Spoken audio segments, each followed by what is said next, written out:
Vous découvrez ici une école, appelée le Groupe Scolaire Sud, construite dès la fin des années 1930 et achevée au début des années 1950.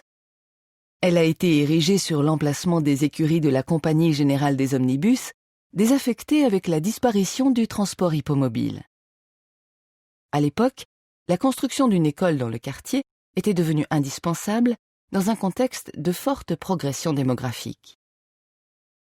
Les architectes communaux, Henri Quarez et Gustave Lapostole, réalisèrent un équipement moderne, volontairement impressionnant, pour en faire un symbole de la puissance publique.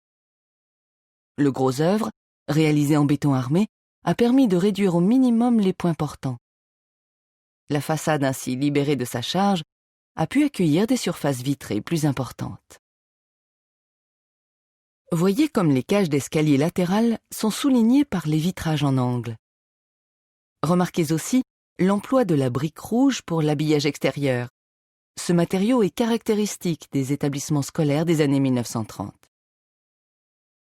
L'intérêt architectural du groupe scolaire Sud réside en effet dans sa référence aux innovations introduites par le mouvement moderne, un mouvement architectural qui s'est développé dans la première moitié du XXe siècle.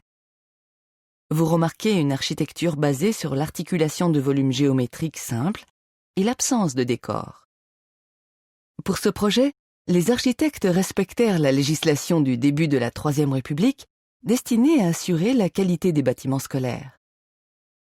Paul Bert, ministre de l'Instruction publique de 1881 à 1882, affirmait à ce propos « Il faut que l'école attire l'enfant, qu'elle ait de belles et grandes salles bien aérées et bien ensoleillées, pas de barreaux aux fenêtres surtout. » L'architecture de ce bâtiment présente en effet à l'époque de nombreuses innovations pour le bien-être et la santé des enfants, telles de grandes baies pour assurer l'ensoleillement, des toilettes à chaque étage ou encore le chauffage central. Maintenant, avancez le long de la rue d'Étienne d'Orves et tournez à droite, rue Eugénie Gérard.